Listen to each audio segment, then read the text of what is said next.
एक घने और बड़े जंगल के पास मौजूद एक गांव में रंगैया नामक एक आदमी रहता था। उसका घर उसी जंगल के पास में था।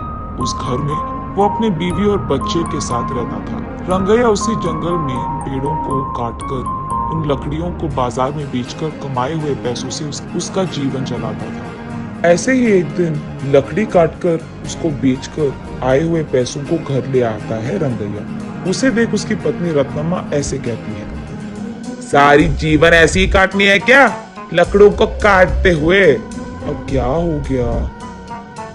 क्या क्या हो गया? ज्यादा पैसा कमाना नहीं है तुमको? अपने बेटे को पढ़ाना नहीं है? घर नहीं खरीदना है? हमेशा इसी घर में रहते हुए उन्हीं लकड़ियों को काट कर उन्हें बेचकर जीना है क्या? ऐसे कहती है। जब देखो बस पैसों का ही चर्चा, और खुद सोचती भी नहीं हो क्या तुम? हाँ हाँ, मुझसे पूछना है कि और कोई सोच नहीं है, पर आपका तो सोच नहीं बदल रहा। इसके बाद रंगैया उसकी बातों को सुन नहीं पाता है, इसलिए वो चुपचाप वहां से चले जाता है। उस रात को रंगैया अपने घर की खिड़की से बाहर देखते रहता है। दूर में उसे एक छोटी सी रोशनी दिखाई देती है और वो ये भी देखता है कि कई सारे गाड़ियां बाहर से जंगल की ओर और जंगल से बाहर की ओर जाते रहते हैं। मैं तो हर रोज इसी जंगल में काम करता हूँ। मैंने आज तक लकड़ियां काटते हुए किसी को आते या जाते नहीं देखा है, ना ही सुना है। लेकिन हर रोज रात के समय में यहाँ गाड़ियां आती जाती रहती है। मुझे कुछ तो करके जानना होगा कि वहाँ हो क्या रहा है। अगले दिन सुबह उठते ही जहाँ उसे कल रात रोशनी दिखी थी, उसी तरफ जाता रहता है रंगैया। वहाँ उसे झाड़ियों के बीच एक गुफा दिखाई देती है। उस गुफा में वो डरते डरते जाता है। दिखने में वो बाहर से छोटा ही क्यों ना हो, अंदर से वो गुफा बहुत बड़ा था। उस गुफा में गैर कानूनी से कटे हुए चंदन के सारे पेड़ दिखाई देते हैं रंगैया को। उन सारे पेड़ को देख रंगैया को सारा विषय समझ आता है। अच्छा, तो बात ये है कि चोरी से इन चंदन के पेड़ों को यहाँ छुपाकर इन्हें रात के समय में यहाँ से बाहर निकालकर बेच रहे हैं पैसों के लिए। वो उसके चारों ओर देखने लगता है, तब उसे अचानक किसी के पास आने के आवाज सुनाई देती है। तुरंत वो एक चंदन के बड़े पेड़ों के पीछे छिप जाता है।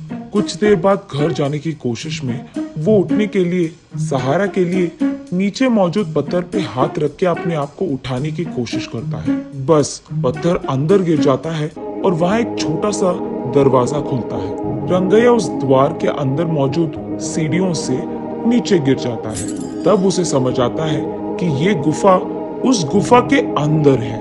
तब वो देखता है कि उस गुफा में कहीं ऊपर से थोड़ी सी रोशनी आ रही थी। चारों ओर अंधेरा था, लेकिन वो रोशनी जिस दिशा में गिर रहा था वहां बैंगन का छोटा सा एक पौधा था।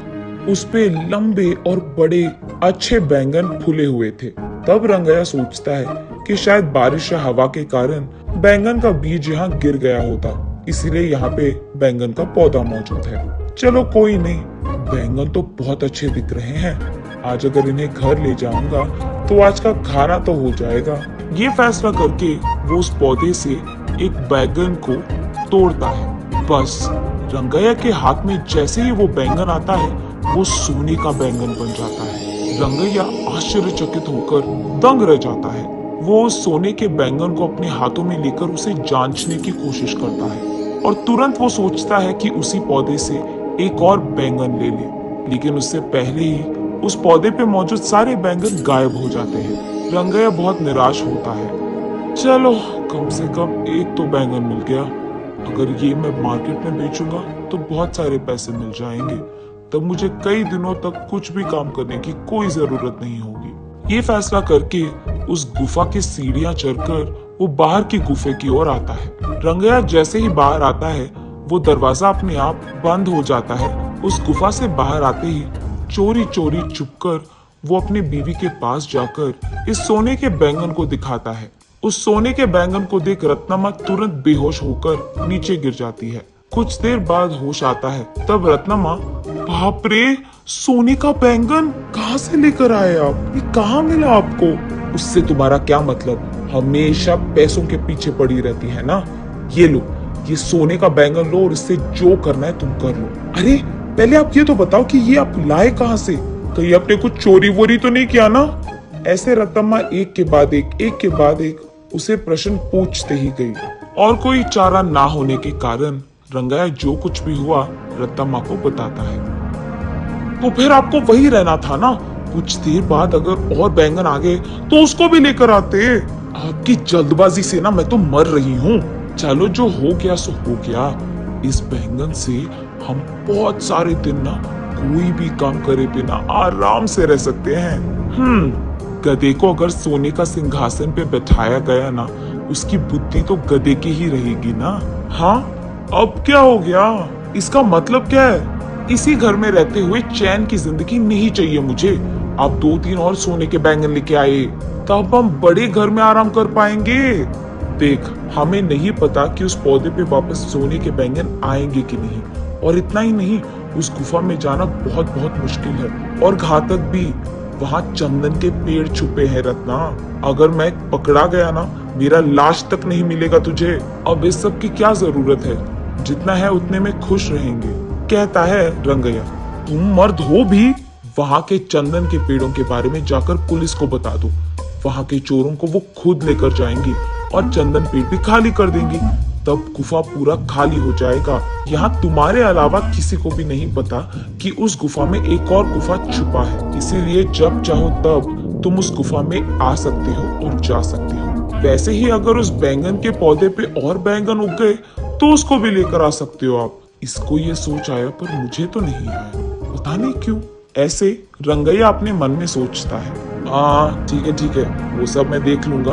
तुम फिलहाल इस सोने के बैंगन को बाजार लेकर इसे बेचकर पैसे लेकर घर आओ।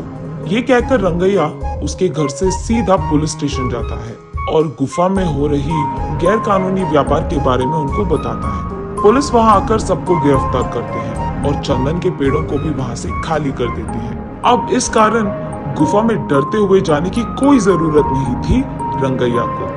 अगले दिन वो उस नीचे वाली गुफा में बैंगन के पौधे के पास जाता है। तब वो देखता है कि वो पौधा बैंगन से भरा था।